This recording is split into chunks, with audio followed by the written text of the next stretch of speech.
Imagine wandering the shadowy halls of Prague Castle late at night, stumbling upon a hidden letter that whispers of a deadly plot against world leaders. Your heart races as you realize you're now part of the conspiracy. Chapter 1: The Invitation. To Prague, there you are, settling in for a tale of mystery and intrigue.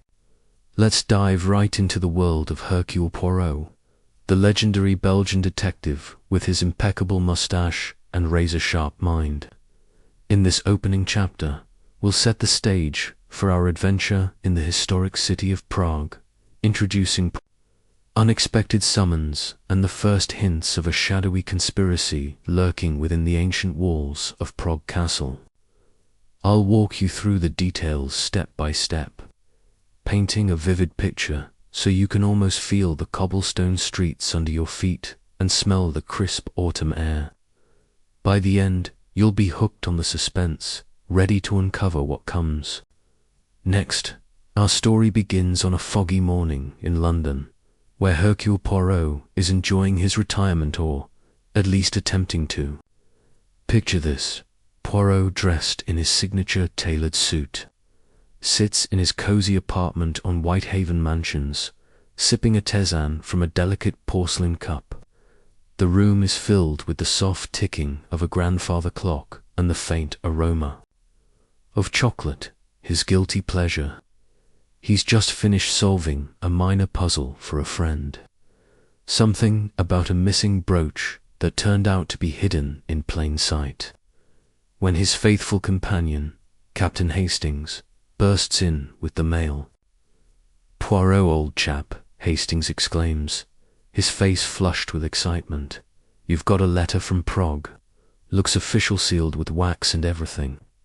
Poirot raises an eyebrow, his little grey cells already stirring. He carefully opens the envelope, revealing an invitation on thick, embossed paper. It's from the President of Czechoslovakia himself, inviting Poirot to Prague Castle for a private consultation. The letter speaks vaguely of a matter of national security and discreet inquiries into unusual occurrences at the castle. Poirot's eyes gleam. Retirement has been dull, and this promises the kind of intellectual challenge he craves. "Mon ami," he says to Hastings, twirling his mustache, "it seems the world still needs the methods of Hercule Poirot. We depart for Prague at once." Now, let's talk about why this invitation piques Poirot's interest so much. You see, Prague Castle isn't just any old fortress.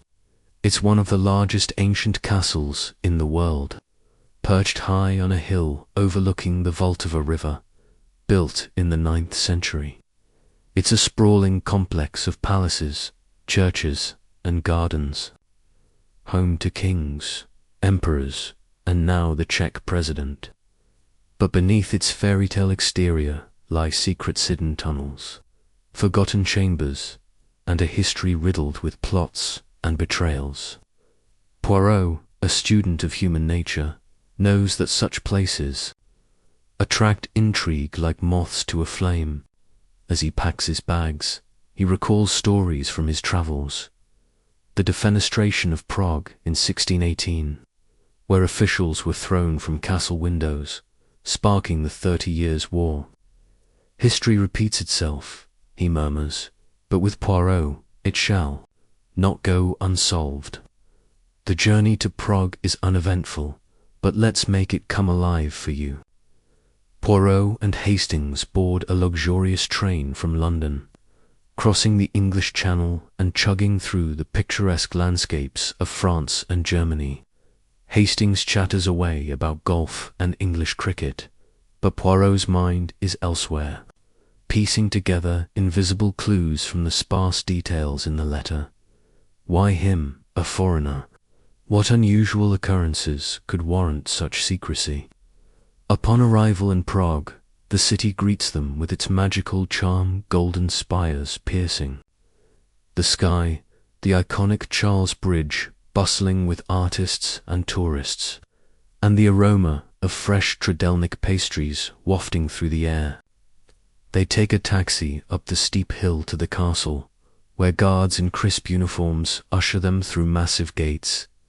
Inside Prague Castle, the atmosphere shifts from enchanting to eerie. The president, a dignified man named Václav Havel, inspired figure, let's call him President Karel. Novak meets them in a grand hall adorned with tapestries depicting medieval battles. Novak is tall, with sharp features and weary eyes that betray sleepless nights. Monsieur Poirot, he says in accented English, shaking hands firmly, thank you for coming so quickly. Our nation faces a threat from within these very walls. He leads them to a private study, where maps of the castle are spread out on an oak table, marked with red pins indicating suspicious areas. Here's where the detailed content kicks inlets. Unpack the initial clues and give you some practical insights into how Poirot approaches a mystery. Almost like tips you could use in your own life for solving everyday puzzles. First, President Novak explains the problem. Over the past month, strange events have plagued the castle. Anonymous letters threatening exposure of state secrets have appeared in locked rooms. Valuable artifacts, like a golden scepter from the Bohemian kings, have vanished only to reappear in odd places. And most alarmingly, a low-level diplomat was found dead in the gardens. Ruled a suicide, but with inconsistencies, like a note in his pocket that read "The conspiracy awakens" in cryptic code. Poirot listens intently, his eyes darting around the room, noting every detail. The president's fidgeting fingers. A faint scratch on the desk that might indicate forced entry. And the way the curtains billow slightly, suggesting a hidden draft from a secret passage. Tell me, Monsieur President, Poirot asks calmly, who has access to these areas? And have you noticed any unusual visitors? Novak lists the suspects, his chief advisor, Alina Kovacs, a sharp-witted woman with Hungarian roots, the castle. Curator, Dr. Jan Sokol, an eccentric historian obsessed with medieval lore. And a visiting American businessman, Mr. Harlan Thorpe, who's negotiating a trade deal but seems overly interested in the castle's architecture to make this relatable. Think of it like debugging a problem in your daily routine. Poirot's tip number 1. Observe the ordinary. He examines the dead diplomat's note under a magnifying glass, spotting inconsistencies in the handwriting, slight tremors that suggest forgery. This was not written by a man about to end his life, Poirot declares. It is a plant meant to mislead. Practical example. If you're dealing with a workplace issue, like missing files, start by noting who was last in the room and any out-of-place items. It sounds simple, but it's the foundation of deduction. As the chapter progresses, Poirot tours the castle with Hastings, providing more examples of his methods. They visit St. Vitus Cathedral within the castle grounds, its Gothic spires reaching skyward like accusing fingers. Here, Poirot points out a mismatched tile on the floor, perhaps a trigger for a hidden compartment. See Hastings. The little details betray the big secrets. They then explore the old royal palace, where the Vladislav Hall hosted grand banquets. Poirot imagines echoes of past conspiracies. Tip 2. Question motives. Why would someone stage these events? Novak suspects internal sabotage to undermine his government, possibly tied to upcoming elections or foreign influences. Let's add some tension with a hypothetical scenario to keep you engaged. Imagine your Poirot standing in the dimly lit Golden Lane, a row of tiny houses once home to alchemists. Suddenly, a shadow flits by, and you find another threatening letter tucked into your coat pocket. Leave Prague or join the dead. Your pulse quickens. who placed it there without you noticing? This is the kind of edge-of-your-seat moment that builds the conspiracy. Diving deeper, Poirot interviews the suspects one by one, offering practical tips on reading people.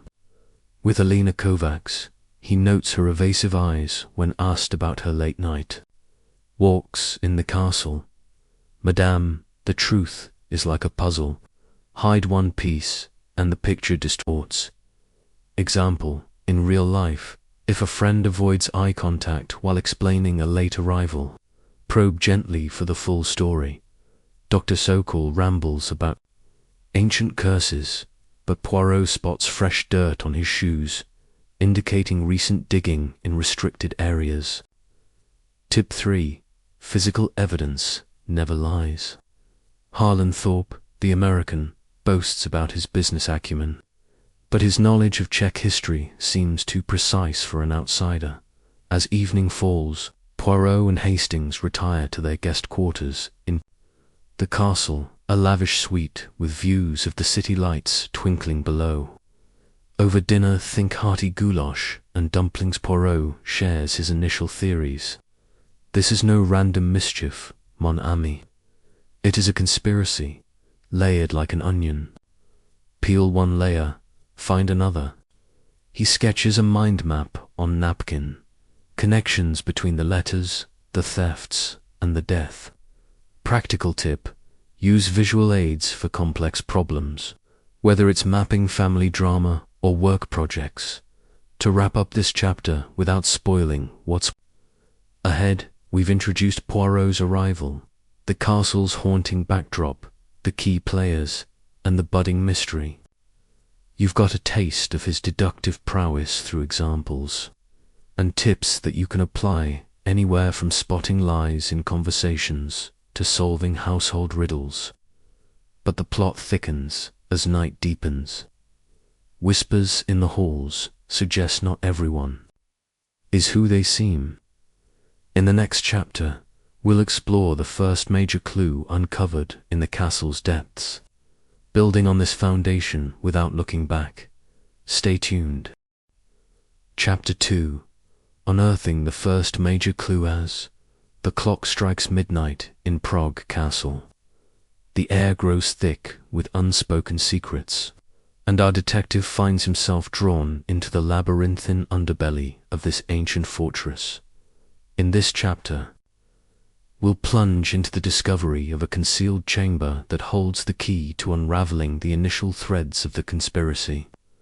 Following Poirot as he navigates dark corridors, deciphers ancient mechanisms, and confronts the first tangible evidence of a plot that reaches far beyond the castle walls.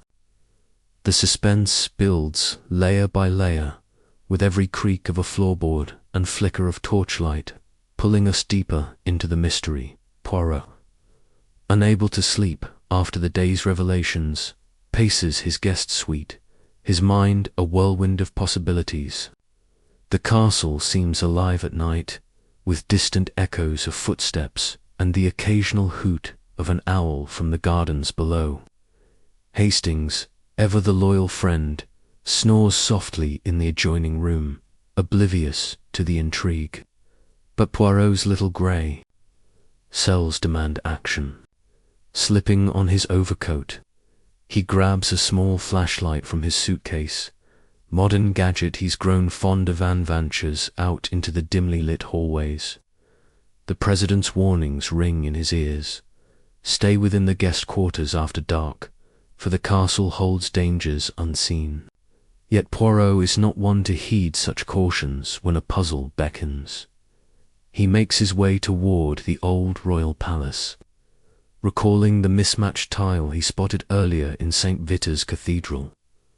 The cathedral is locked at this hour, but Poirot has a knack for finding unlocked side doors, perhaps a servant's entrance left ajar by oversight.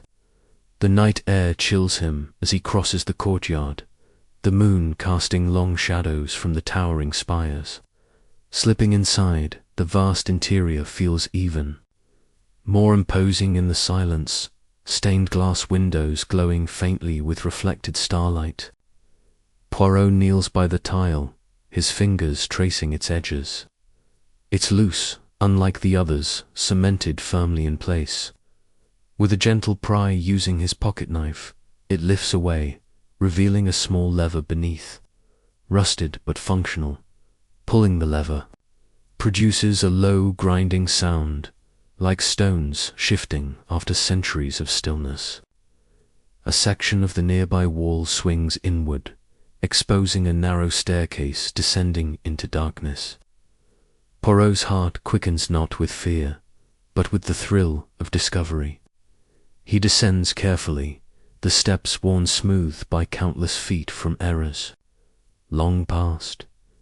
The air grows musty, laced with the scent of earth and old paper. After what feels like an eternity, but is likely only a few minutes, he emerges into a hidden chamber. Its walls lined with dusty shelves, holding forgotten relics, yellowed manuscripts, tarnished chalices, and a large oak chest at the center. The chamber is a treasure trove of history, perhaps a secret archive used by Bohemian kings to hide sensitive documents. Poirot sweeps his flashlight around, noting cobwebs draping like veils and footprints in the dust-recent ones, overlapping older marks. Someone has been here not long ago. Approaching the chest, he sees it's unlocked, the lid slightly askew. Inside lies a collection of papers, old maps of the castle with passages marked in faded ink, letters in German script from the Habsburg era, and, most intriguingly, a modern notebook bound in leather. Flipping through it, Poirot finds entries. In a neat cursive hand, notes on the castle's artifacts, their values, and potential buyers on the black market. One page details the golden scepter that vanished and reappeared, with a notation, relocated to distract from the real prize. But the real bombshell comes further in. Sketches of a device, resembling a bomb or incendiary mechanism, labeled with chemical formulas and wired components. Beside it, a list of names world leaders attending an upcoming summit at the castle, including the Czech president, foreign dignitaries from France, Britain, and the United States. Crossed out is the dead diplomat's name, with a chilling annotation. Silenced before he could warn. Poirot's moustache twitches as he pieces it together. This isn't mere theft or sabotage. It's an assassination plot timed for the summit, using the castle's hidden paths to plant explosives undetected, just as he's photographing the pages with his compact camera. Another tool he carries for evidencer. Noise echoes from the staircase. Soft footsteps approaching. Poirot extinguishes his light and hides behind a shelf, his breath steady despite the tension. The intruder enters, hooded and cloaked, carrying a lantern that casts eerie shadows. It's Alina Kovacs, the chief advisor, her face pale in the dim glow.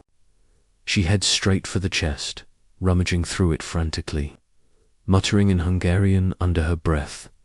Words Poirot translates roughly as, "Where is it? It must be here." She pulls out a small vial of clear liquid, tucks it into her pocket, and scans the room before retreating up the stairs. Poirot waits until her steps fade before emerging, his mind racing. Why would Kovacs risk exposure here? Is she the mastermind, or merely a pawn retrieving something incriminating? He pockets a loose page from the notebook, a diagram of the explosive device for further study, then carefully exits the chamber, resetting the wall panel behind him. Back in his suite, he rouses Hastings, who blinks sleepily. "Poirot, what on earth? It's the middle of the night." Poirot shushes him, spreading the pilfered page on the table. "Look, mon ami, this is no suicide or petty theft. It is a conspiracy to ignite chaos among nations. Dawn breaks over Prague, painting the castle in hues of pink and gold But the beauty belies the danger brewing. Poirot meets with President Novak in the study, presenting his findings without revealing the midnight excursion just yet. He prefers to observe reactions. Novak's eyes widen at the diagram. My God, this explains the threats. The summit is in 3 days. If this device is planted, ... Poirot nods gravely. Precisely, monsieur. We must identify the perpetrator before they strike. He suggests discreet surveillance on the suspects, starting with Kovacs. Throughout the morning, Poirot shadows Kovacs subtly, posing as a tourist, admiring the castle's art. She moves with purpose, visiting the curator's office where Dr. Sokol is cataloguing artifacts. Their conversation, overheard from behind a tapestry, is tense. Sokol whispers about the formula being unstable, and Kovacs replies, "We adjust or we fail." Thorpe expects results. A connection to the American businessman. Poirot notes. This, his suspicions branching like a tree. Later, in the gardens where the diplomat was found, Poirot examines the scene anew. The body has been removed, but chalk outlines mark the spot near a fountain. He spots something overlooked, a cufflink half buried in the soil, engraved with initials H.T. Harlan Thorpe, or a plant to frame him. Poirot collects it carefully, in a handkerchief, adding it to his growing evidence. As afternoon wanes, Thorpe himself approaches Poirot during a stroll in the courtyards, his American accent booming. "Mr. Poirot, I've heard you're poking around. Anything I can help with?" "I'm just here for business. You notariate deals to strengthen ties." Poirot smiles politely, probing with questions about his interest in the castle's history. Thorpe deflects smoothly, but his glance toward the cathedral betrays unease. "History, fascinating, sure, but I'm more about the future." Poirot senses deception in his casual demeanor that evening.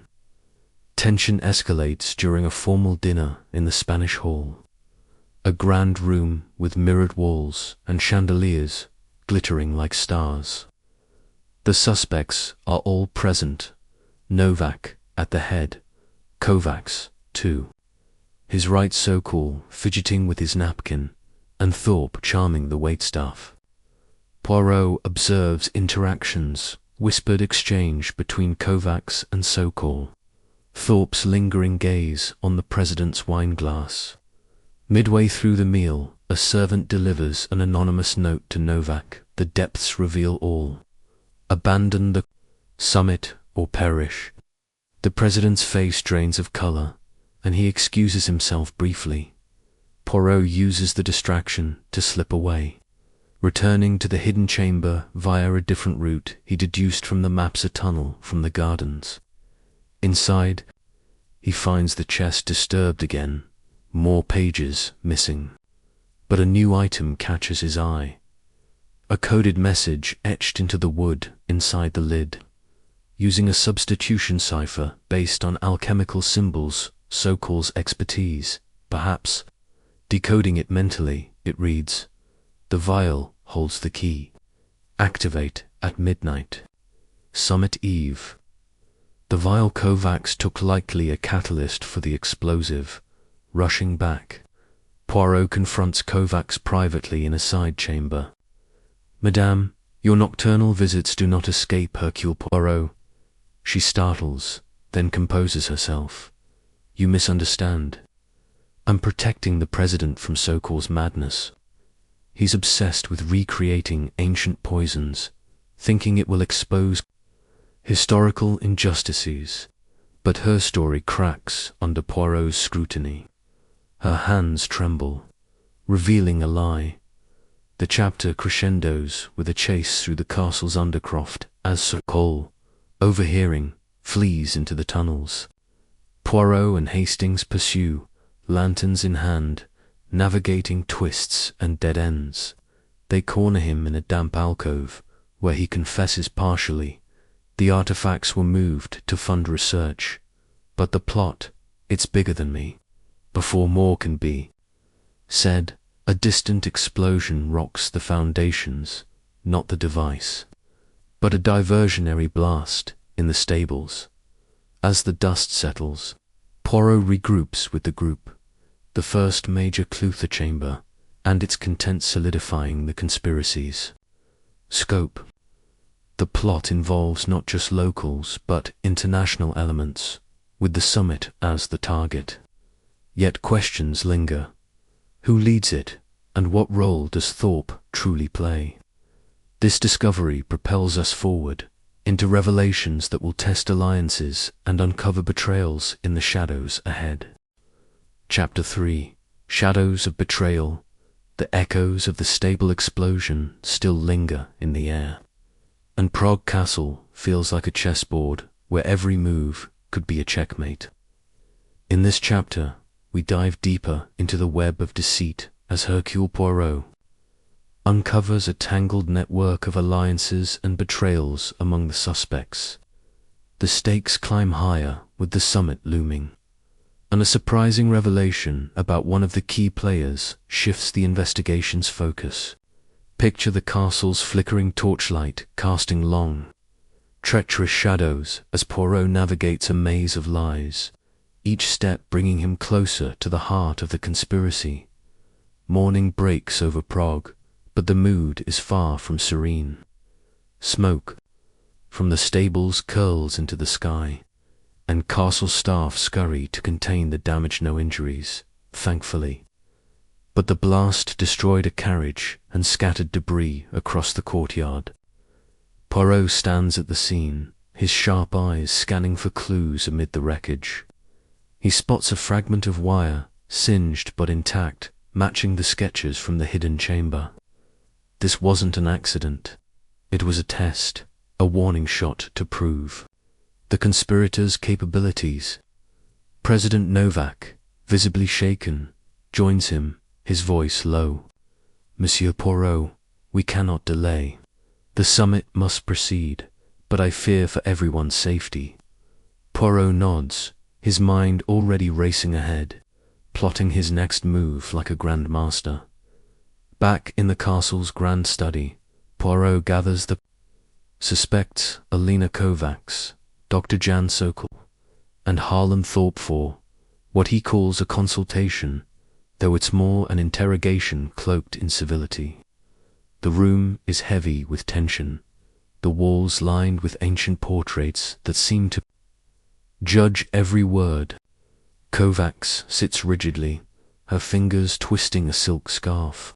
Sokol fidgets, his glasses slipping down his nose. Thorpe lounges with a forced grin, exuding confidence that borders on arrogance. Poirot begins with a disarming smile, recounting the explosion as if it were a mere inconvenience. "Messieurs, Madame, someone among us plays a dangerous game. I propose we share what we know freely to avoid complications." Kovacs speaks first, her tone defensive. She claims to have been in her office drafting summit agendas when the explosion occurred, corroborated by a guard who saw her light burning late. Sokol stammers, admitting he was in the archives, researching alchemical texts alone, with no alibi. Thorpe, however, boasts he was dining at a Prague restaurant, producing a receipt time-stamped just before the blast. Poirot listens, noting inconsistencies. The guard's hesitation when confirming Kovacs' story, Sokol's overly detailed account of obscure manuscripts, and Thorpe's receipt, which smells faintly of fresh ink, as if newly printed to unravel. This Poirot shifts tactics, inviting Hastings to join him for a walk through the castle's golden lane, where alchemists once sought to turn lead into gold. The narrow street is quiet, lined with colourful houses now housing museum displays. Here, Poirot confides in Hastings, his voice barely above a whisper. "Mon ami, Trust is a fragile thing. One of them lies boldly, but all conceal truths. He decides to tail Sokol, suspecting his expertise in codes and poisons makes him a linchpin. They follow him to the Lobkovich Palace, a lesser-known wing of the castle housing rare artifacts. Sokol slips into a private gallery where overhears him speaking to an unseen figure via a concealed phone. The formula's ready, but we need her cooperation. Her Kovacs, perhaps Poirot's next move, is bold. He confronts Sokol directly in the gallery, surrounded by Renaissance paintings that seem to watch their exchange. "Doctor, your nocturnal calls betray you. To whom do you report?" Pales, clutching a locket he wears around his neck, a family heirloom. He claims, but Poirot suspects it holds a microfilm or key. Under pressure, Sokol admits to working with a shadowy group, not for money but to preserve Czech heritage, believing the summit will cede cultural treasures to foreign powers. They promise no one would be hurt. He insists, but his eyes dart nervously. Poirot presses further, and Sokol reveals a meeting planned at dusk in the castle's powder tower, a fortified structure once used to store gunpowder. As evening falls, Poirot and Hastings stake out the tower, hiding in the shadows of its spiral staircase. The air is damp, the stone walls cold to the touch. At the appointed hour, Kovacs arrives. Not alone, but with a stranger, a tall man with a scarred face, speaking in low tones about final preparations.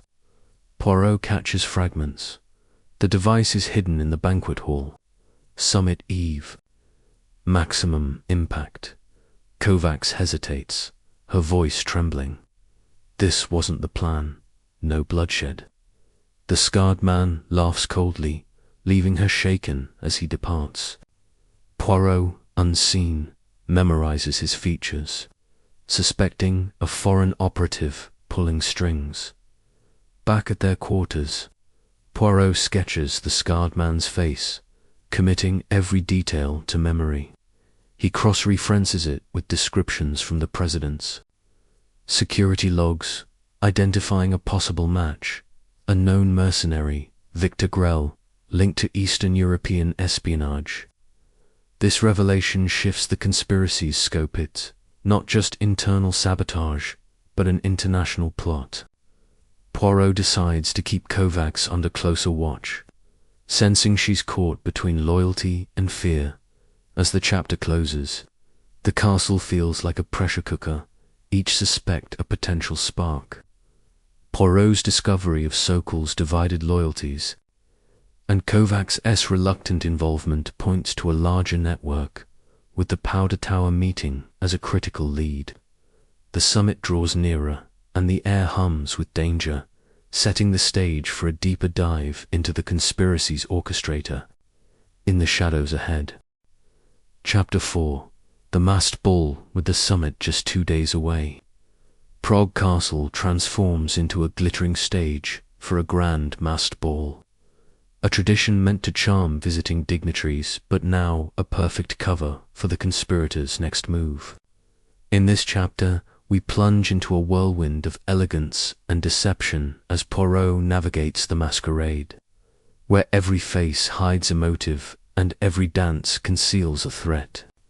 A shocking encounter and a near-fatal incident push the investigation to a breaking point, revealing the true scale of the danger. The Spanish Hall is a vision of opulence, its mirrored walls reflecting hundreds of candles that cast a warm glow. Over masked guests in elaborate costumes, velvet capes, feathered masks, and jeweled gowns. Poirot, dressed as a Venetian noble with a silver half-mask, blends seamlessly into the crowd, his eyes scanning for telltale signs. Hastings, less convincingly, disguised as a medieval knight, sticks close, muttering about the absurdity of dancing while a plot unfolds. "Focus, mon ami," Poirot whispers, The mask reveals more than it hides. Watch the gestures, the glances. The ball is in full swing, a string quartet filling the air with a waltz as diplomats, nobles, and castle staff mingle.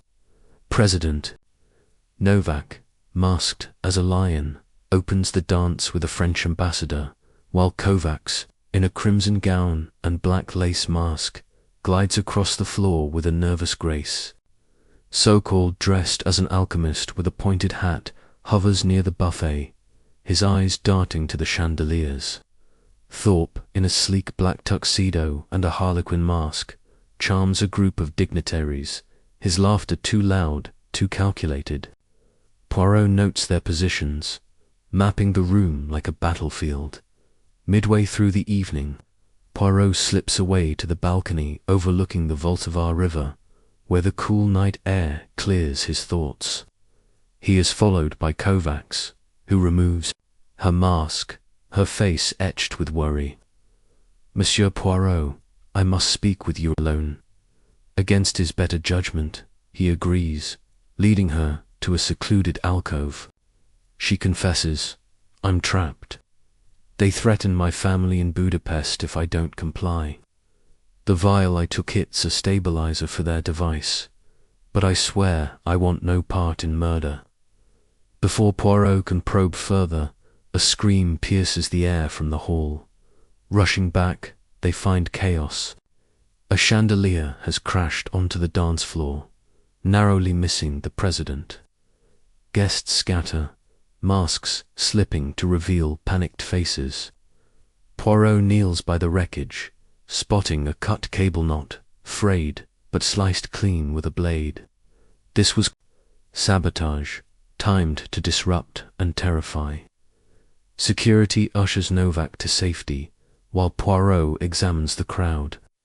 Thorpe is missing, and Sokol stands frozen, his hands trembling.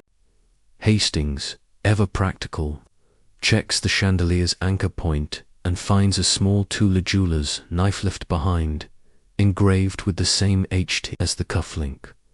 Poirot tracks Thorpe to the castle's wine cellar, a cavernous space beneath the hall where barrels line the walls like silent sentinels. Thorpe is there, unmasked, speaking in hushed tones to the scarred mercenary, Victor Grell, who holds a small detonator. The chandelier was a warning, Grell hisses. Next time, it's the banquet hall. Thorpe nods, unaware of Poirot, lurking behind a barrel. As Grell leaves, Poirot steps forward, his voice calm but commanding. "Monsieur Thorpe, your mask has fallen. Care to explain your role in this deadly dance?" Thorpe laughs, denying everything, but his eyes betray fear. A scuffle ensues as Thorpe tries to flee, knocking over a barrel that spills red wine like blood across the stone floor. Hastings, alerted by the noise, arrives just in time to block. The exit, Poirot restrains Thorpe, finding a coded note in his pocket, instructions for planting the device during the summit's opening toast. "You play a dangerous game," Monsieur Poirot says, but Hercule Poirot does not lose. Thorpe remains defiant, claiming he's only a middleman, paid to facilitate but unaware of the full plan. Back in the Spanish hall, order is restored, but the mood is tense. Poirot confers with Novak in a private chamber, revealing Thorpe's capture and the note. Novak orders increased security, but Poirot warns, the true mastermind remains hidden. Thorpe is a pawn, Grell a knight, but the king eludes us. He suspects someone within the castle's inner circle, possibly even a trusted aide, orchestrating the plot for political gain. As the night ends, Poirot reflects in his quarters, piecing together the clues: Kovacs' coerced involvement, Sokol's misguided idealism, Thorpe's mercenary greed, and Grell's cold efficiency. The masked ball has unmasked motives but also raised the stakes. single misstep could ignite the conspiracy's endgame. With the summit approaching, Poirot prepares to set a trap, using the banquet hall as bait to catch the mastermind in the act. Chapter 5. The trap is set. The sun rises over Prague Castle, but the looming summit casts a shadow darker than any storm. With only one day until world leaders arrive, Hercule Poirot crafts a daring plan to ensnare the conspirators before their deadly plot can unfold.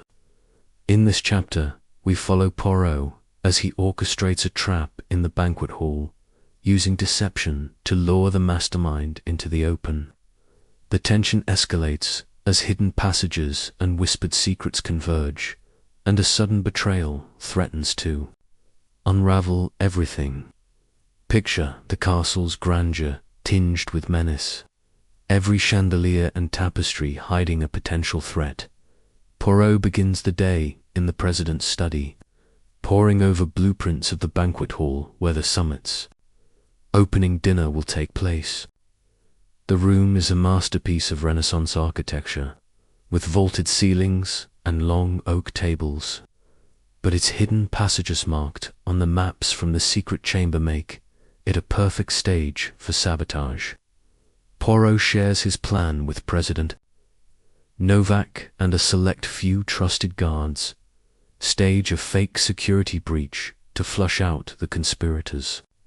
We create the illusion of vulnerability, Poirot explains, his eyes gleaming, and they will reveal themselves by acting. Novak agrees, though his hands tremble at the thought of tempting fate so close to the summit. The trap is simple, yet ingenious. Poirot instructs the guards to spread a rumor among the castle staff that a critical piece of evidence, duplicate of the explosive device's blueprint, has been accidentally left in the banquet hall's anteroom, unguarded, during a shift change at noon. To sweeten the bait, Poirot plants a decoy, a leather folder containing fake schematics, marked with red ink to mimic the original.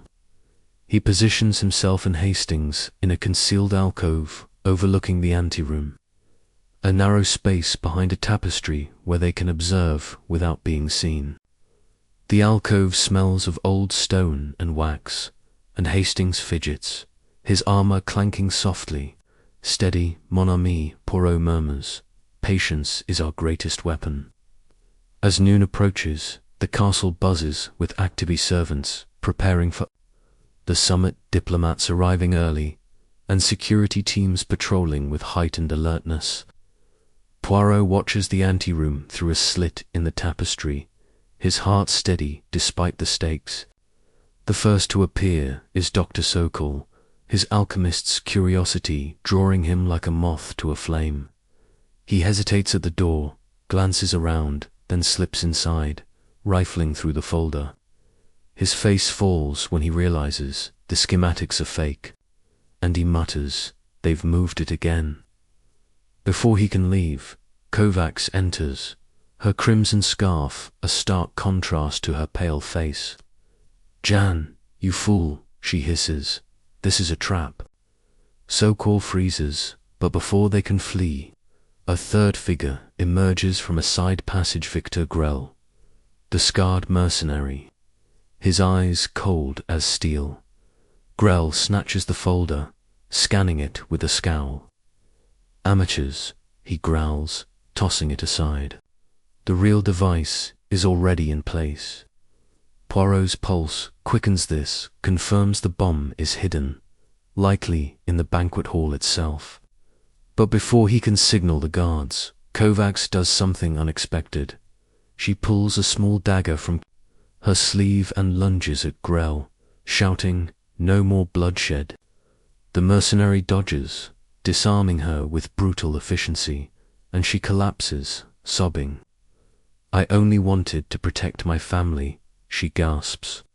Grell sneers, raising a fist, but the guards, alerted by the commotion, storm in and apprehend him.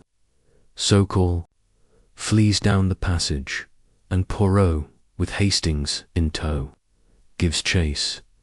The pursuit leads through a warren of tunnels beneath the castle, their torchlight casting jagged shadows on damp walls. Sokol, surprisingly nimble, ducks into a side chamber, but Poirot corners him near an ancient well. "Doctor, your flight ends here," Poirot declares, his voice calm but firm. Sokol, panting, clutches his locket, confessing in a rush, "I hid the device in the hall's chandelier wired to detonate during the toast. I thought it was just a scare, not murder." Poirot's eyes narrow. Sokol's fear seems genuine, but his role as a pawn is clear. Returning to the banquet hall, Poirot oversees a discreet search. The guards, under his direction, climb to the chandelier and find a small, wired box nestled among the crystals crudely assembled, but deadly, matching the notebook's sketches. They disarm it carefully, and Poirot breathes a sigh of relief. But his mind races. Grell's words suggest another device, and Thorpe's earlier capture didn't yield the mastermind. Someone higher up pulls the strings, someone with access to the summit's inner workings. As evening falls, Poirot interrogates Kovacs in a guarded room. Her defiance has crumbled, and she reveals more. Grell blackmailed her with threats against her family, forcing her to smuggle the vial and relay messages. But she swears she doesn't know the leader's identity, only that they communicate through coded notes left in the castle's chapel. Poirot, sensing a breakthrough, heads to St. Vitus Cathedral, where he finds a prayer book with a hidden compartment containing a new note. Plan B activated. Rooftop, midnight. The conspiracy isn't over. It's adapting.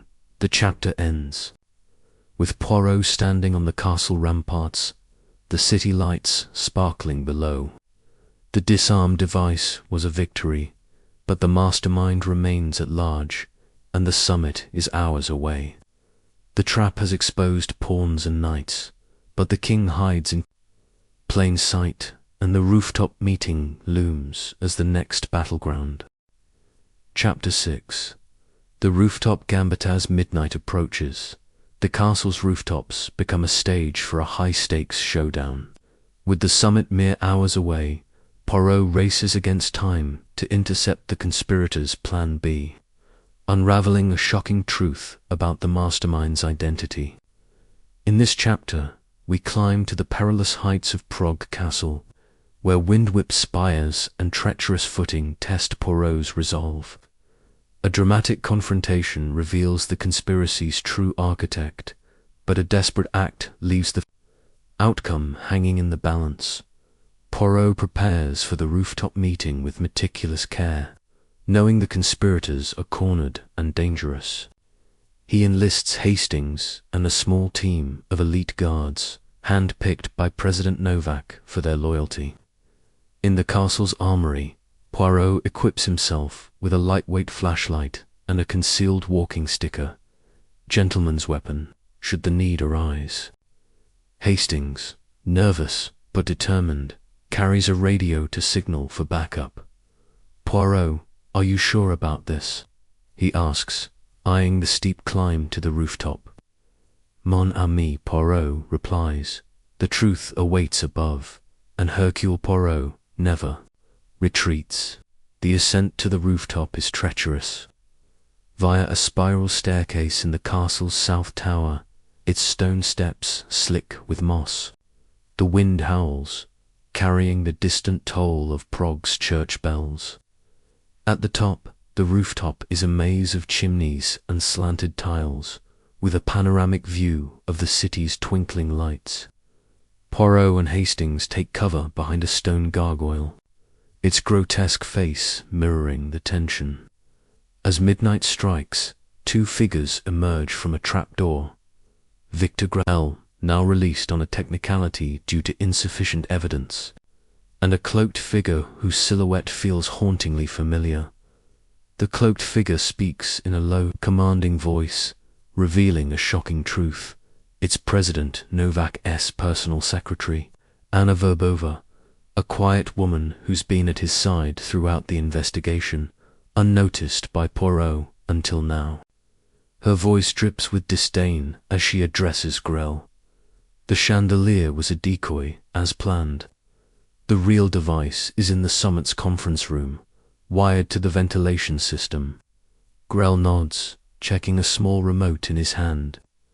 Poirot's mind races Verbova with her access to schedules, security plans, and Novak's trust.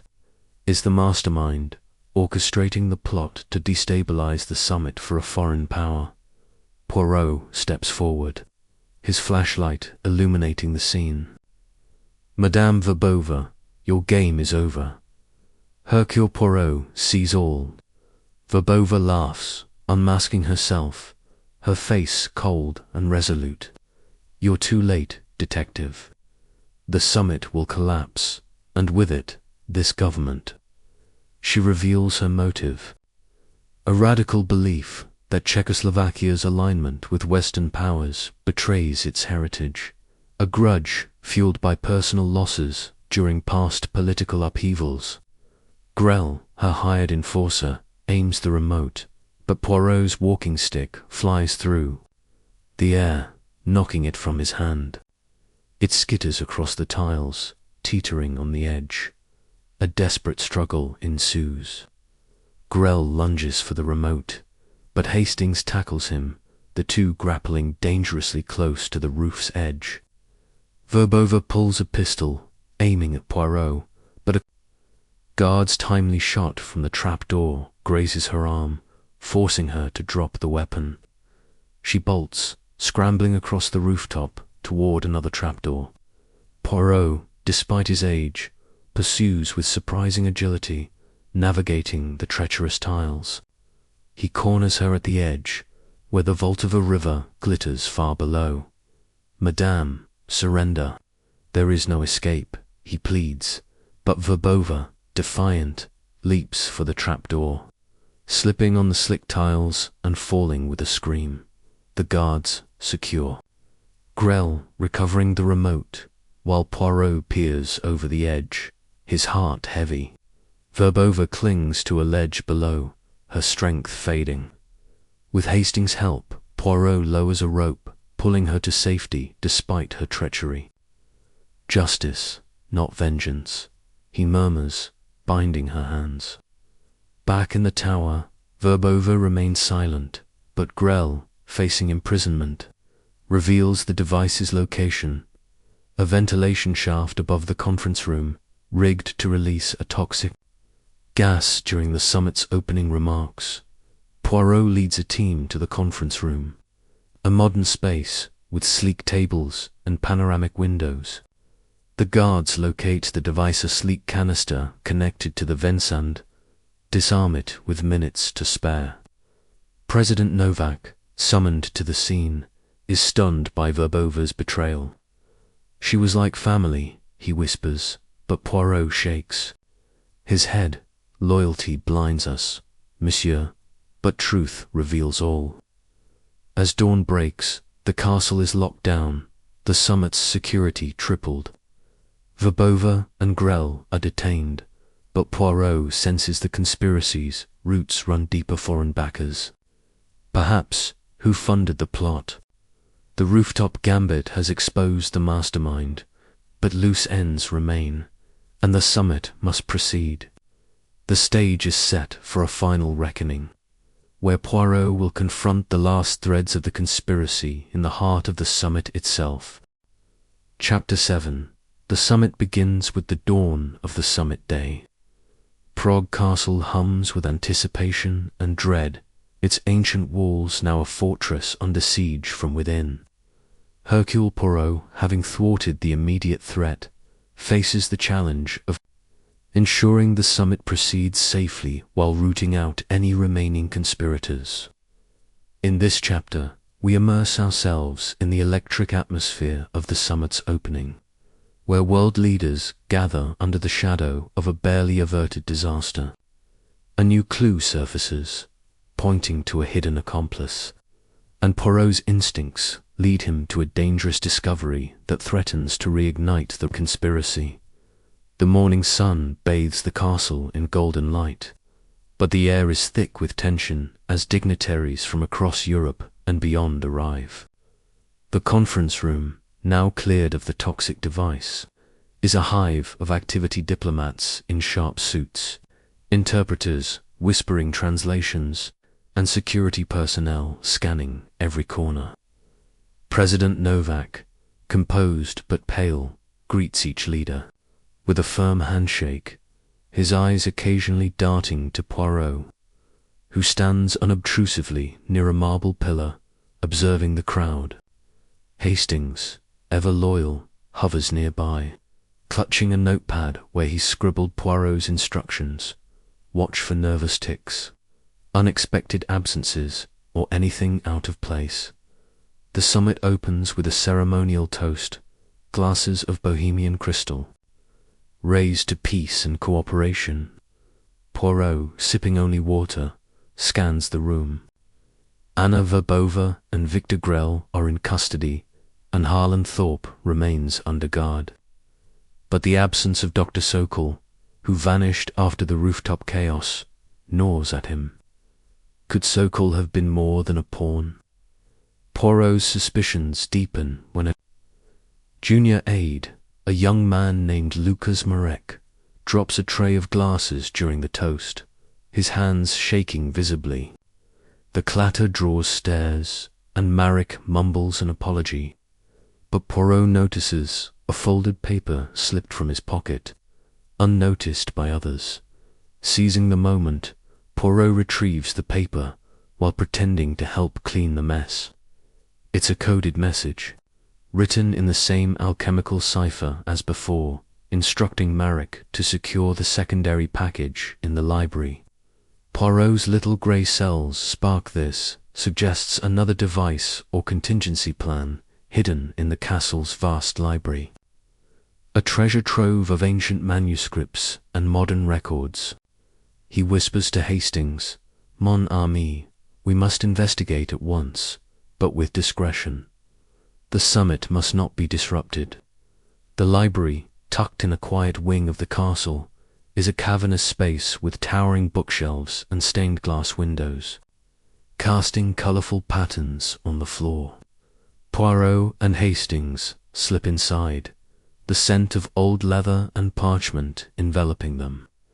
They search systematically, checking behind shelves and under tables, guided by the coded notes reference to the lion's gaze. Poirot deduces it refers to a lion statue atop a bookcase, its eyes fixed on a particular shelf.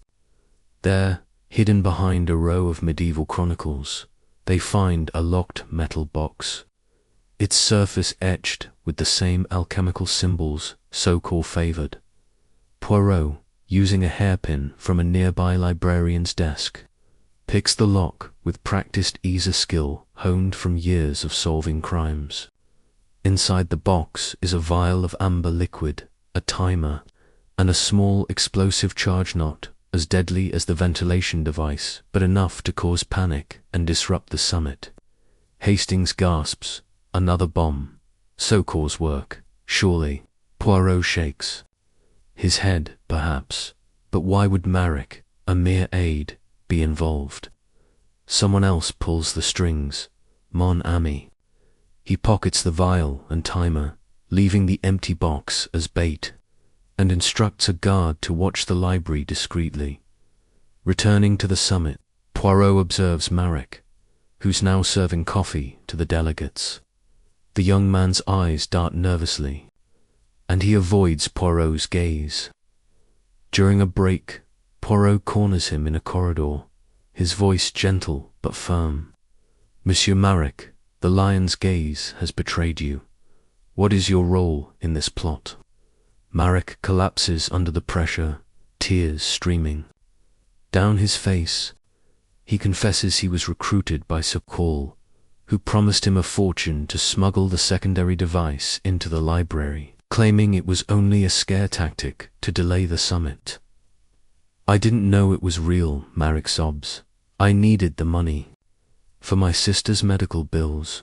Poirot, moved but resolute, hands Marek over to the guards, but keeps his confession quiet to avoid alarming the delegates. He now suspects Sokol is still within the castle, orchestrating from the shadows. A search of Sokol's office in the archives reveals a hidden compartment in his desk, containing a map marked with an escape route through the castle's drainage. Systema labyrinthine network leading to the Vltava River, Poirot deduces. Sokol plans to flee after triggering the secondary device, leaving chaos in his wake. As the summit progresses into policy discussions, Poirot slips away to the drainage. Tunnels, guided by the map. The air is damp and foul, the stone walls slick with algae. Hastings, reluctant but loyal, follows, muttering about the ruin of his shoes. They navigate by flashlight, the sound of dripping water echoing around them. At a junction, they hear footsteps and spot Sokol, carrying a satchel and moving swiftly toward an exit grate. Poirot calls out, "Dr. Sokol, your escape ends here." Sokol bolts, but the tunnels are a maze, and Poirot, using the map, cuts him off at a narrow passage. Sokol, cornered, brandishes a small knife, his face wild with desperation. "You don't understand, Poirot. The summit will sell our heritage to foreigners." Poirot, unflinched, disarms him with a swift strike of his walking stick, and Hastings restrains him. Sokol's satchel contains forged documents implicating foreign diplomats in the plot a ploy to sow discord if the bombs failed. Poirot sighs. "Your passion blinds you, Doctor, but your methods condemn you." With Sokol in custody, the summit continues uninterrupted, but Poirot's unease lingers. Marek's involvement and Sokol's escape plan suggest a broader network, possibly with foreign backers. The library device is neutralized, but the conspiracy's full scope remains elusive, and the day's events have only heightened the stakes for the summit's final hours. Chapter 8. The Foreign Connection. As the summit's debates rage on, Hercule Poirot senses the conspiracy's tendrils stretching beyond Prague Castle into the murky waters of international intrigue. In this chapter, we follow Poirot as he uncovers evidence of foreign involvement, chasing a trail that leads to a shadowy figure pulling strings from afar. A clandestine meeting in Prague's old town and a perilous encounter revealed the conspiracy's global stakes, pushing Poirot to his limits as he races to protect the summit's fragile peace. Poirot retreats to his quarters during a summit recess, his mind buzzing with the day's discoveries. The forged documents in Sokol's satchel, passports, letters, and bank transfers point to a foreign entity funding the plot, but the details are maddeningly vague. One clue stands out, a letterhead, with a crest resembling that of a Baltic trade syndicate, known for covert dealings in arms and intelligence. Poirot recalls whispers from his European contacts about a rogue financier, codenamed the Broker, who bankrolls destabilizing operations across the continent. Could this be the conspiracy's true architect? He shares his suspicions with President Novak in a private alcove, away from prying ears. "Monsieur, the castle is secure, but the threat extends beyond these walls. I must investigate a lead in the city." Novak, weary but trusting, grants him leave but urges caution. The summit cannot afford another scandal. Poirot enlists Hastings for a covert mission, swapping his tailored suit for a nondescript coat to blend into Prague's bustling streets. "Mon ami, we become shadows tonight," he says, his eyes twinkling with purpose. Under the cover of dusk, they head to Prague's old town, where the letterhead's address points to a discreet cafe near the astronomical clock. The cafe is a cozy den, its wooden tables crowded with locals sipping dark beer. Poirot and Hastings take a corner booth, ordering coffee to avoid suspicion. A coded phrase in the forged documents, "Meet under the stars at 9, suggests a rendezvous. As the clock chimes, a man in a grey overcoat enters, his face obscured by a fedora. He slides into a booth across the room, exchanging a brief nod with a waiter who delivers a sealed envelope. Poirot, ever observant, notes the waiter's nervous glance and the man's subtle gesture, finger tapping twice on the table, a signal. He sends Hastings to distract the waiter with a spilled drink, allowing Poirot to approach the man in the fedora. "Monsieur, a word, if you please," Poirot says, his tone polite but commanding. The man startles, his accent betraying Baltic origins, Lithuanian, perhaps. "You're meddling in dangerous affairs," he warns, slipping the envelope into his coat. Before Poirot can press further, the man bolts. Weaving through the crowded square outside, a chase ensues through Prague's cobblestone alleys, the city alive with street musicians and tourists. Poirot, surprisingly spry, keeps pace, while Hastings struggles to match his stride. They pursue the man to the Charles Bridge, its statues looming like silent witnesses. The man ducks into a shadowed alcove, where he's joined by another figure, a woman with sharp features, speaking rapidly in a Slavic tongue. Poirot overhears fragments. The broker is displeased. The summit must fail. Funds are secure. The woman hands over a small package, likely payment or instructions, before vanishing into the crowd.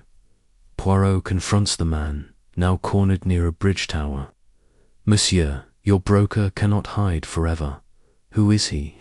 The man, sweating, pulls a knife, but Poirot's walking stick disarms him with a flick. Hastings arrives, panting, as Poirot retrieves the envelope from the man's coat. It contains bank details linking to a Swiss account and a coded message. "Activate reserve, plan disrupt. Summit via broadcast." The man, identified as a low-level courier named Jonas Vilkas, confesses under pressure. The broker, based in Riga, seeks to destabilize the summit to weaken Western alliances, profiting from the resulting chaos. Returning to the castle, analyses the envelope's contents with Novak's intelligence team. The broadcast plan suggests a propaganda stunt, perhaps a hacked transmission to spread false accusations during the summit's live stream. Poirot requests access to the castle's communication hub, a modern facility managing the summit's media. There, he finds evidence of tampering. A technician, bribed by Vilkas, admits to installing a device that could hijack the broadcast signal.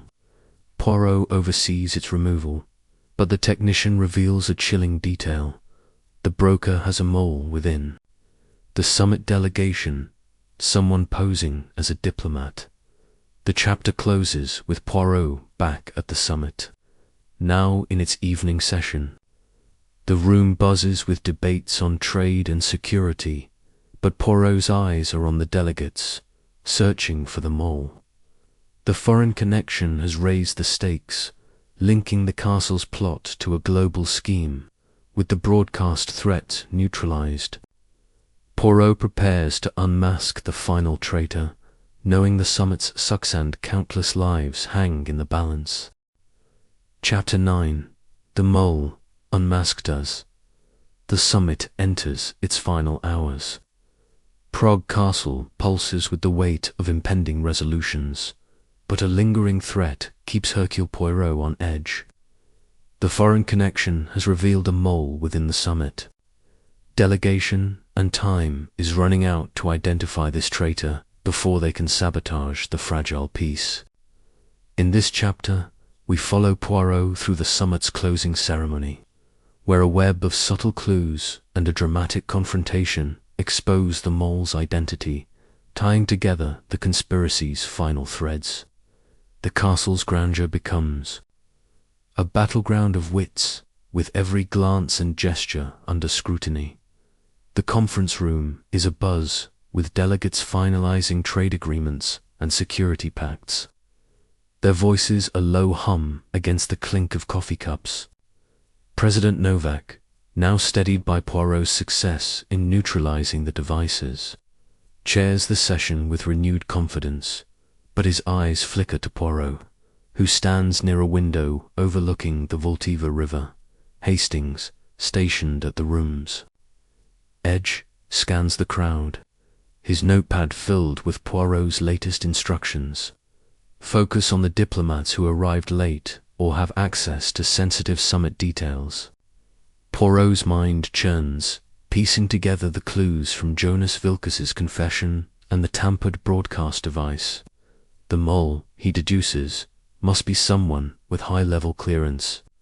Trusted by all, yet unnoticed, Poirot's attention shifts to the French delegate, Monsieur André Dubois, a suave diplomat with a penchant for cryptic smiles.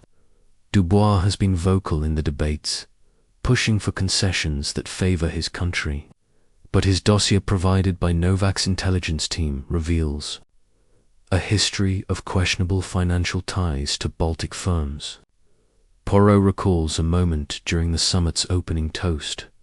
Dubois lingered near the communication hub, adjusting his cufflinks, one of which bore a faint crest resembling the Baltic Syndicate symbol. Mon ami Poirot whispers to Hastings. Observe Monsieur Dubois, his elegance hides a serpent. To test his theory, Poirot orchestrates a subtle provocation. During a recess, he arranges for a guard to accidentally leak a rumor within earshot of Dubois. A secret meeting to discuss the Baltic Syndicate's involvement is set for the castle's private chapel after the session.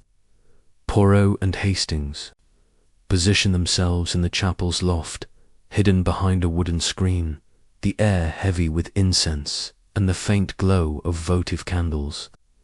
As expected, Dubois slips in, his polished shoes silent on the stone floor. He's joined by a shadowy figure, courier, not Vilkas, but another operative, speaking in hushed French about securing the final payment and ensuring the summit's failure. Poirot listens intently, his heart steady despite the revelation. Dubois's voice betrays a cold calculation. The broker will reward us once the agreements collapse. Plant the evidence in Novak's office tonight. The courier nods, handing Dubois a small USB drive, likely containing fabricated documents to frame Novak for corruption. Before they can leave, Poirot steps from the shadows, his voice cutting through the silence. Monsieur Dubois, your masquerade ends here. Hercule Poirot sees all. Dubois freezes, his hand reaching for a concealed blade, but Hastings, alerted by a prearranged signal, bursts in with guards, disarming him. The confrontation is swift but intense. Dubois, cornered, denies everything, claiming diplomatic immunity. But Poirot presents the USB drive, retrieved during the scuffle, and decodes its contents on a nearby laptop. Forged emails linking Novak to illegal arms deals, designed to be leaked during the summit's closing broadcast. You sought to sow chaos, Monsieur Poirot says, but truth is my ally. Dubois, realizing escape is impossible, slumps in defeat, admitting he was recruited by the broker to undermine the summit for profit and political leverage. With Dubois detained, Poirot briefs Novak in a secure room, presenting the evidence. Novak, shaken by the betrayal of a trusted ally, orders an immediate review of all summit agreements to ensure no further tampering. Poirot, however, warns that the broker remains at large, a puppet master still pulling strings from afar. The summit's closing ceremony proceeds under heightened security. with Poirot watching from the sidelines, his mind already turning to the broader implications of the conspiracy.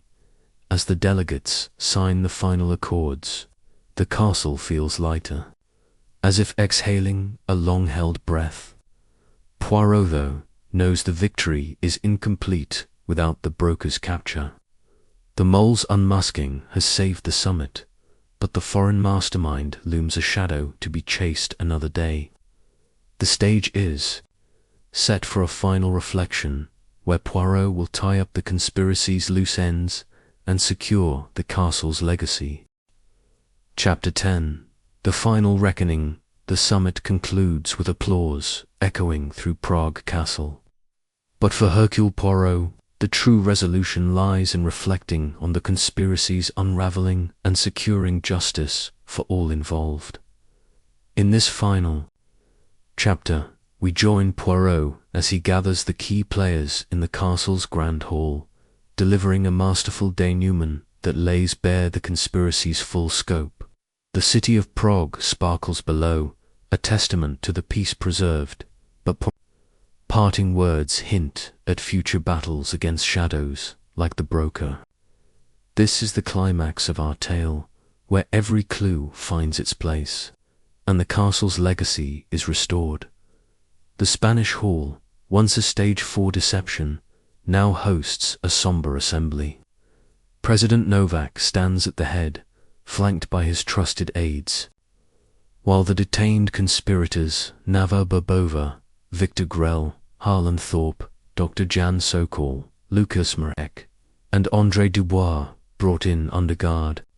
The delegates have departed, their agreements signed, and the castle feels quiet, as if holding its breath for Poirot's final revelation. Hastings, seated beside Poirot, grips his chair, awed by his friend's ability to untangle such a complex web. "Ladies and gentlemen," Poirot begins, his voice resonant, "the conspiracy that threatened this summit was a tapestry of greed, fear, and betrayal, but Hercule Poirot has unraveled its threads. He starts with Verbova, the mastermind within. The castle, her radical ideology, fueled by personal loss, drove her to orchestrate the plot, using her access to plant devices and manipulate allies. Madame Poirot says, meeting her defiant gaze, "Your vision was twisted by vengeance, but justice prevails." Grell, her enforcer, was hired muscle, his loyalty bought by the broker's funds. Thorpe, Poirot reveals, was a greedy opportunist, facilitating the plot for profit, unaware of its full scope until too late. Sokol, misguided by his love for Czech heritage, crafted the devices, believing they would only scare, not kill. Marek, the young aide, was a desperate pawn, coerced by financial need.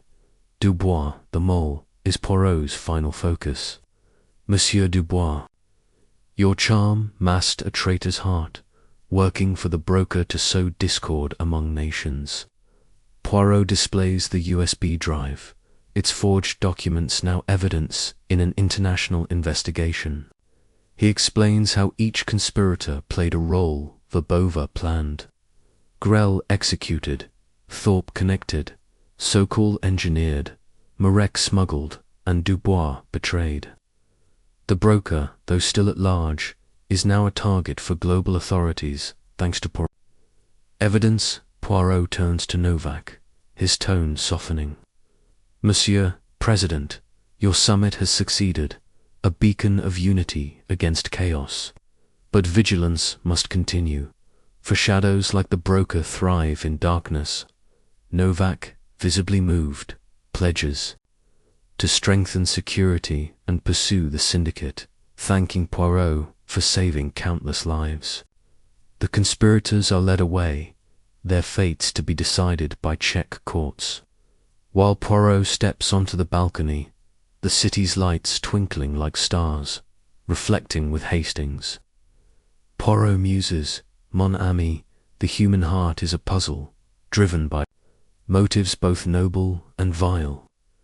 Today we have restored order, but the world remains a chessboard. Hastings nods, suggesting a well-earned rest, but Poirot's eyes gleam. Rest none. The little grey cells crave the next challenge.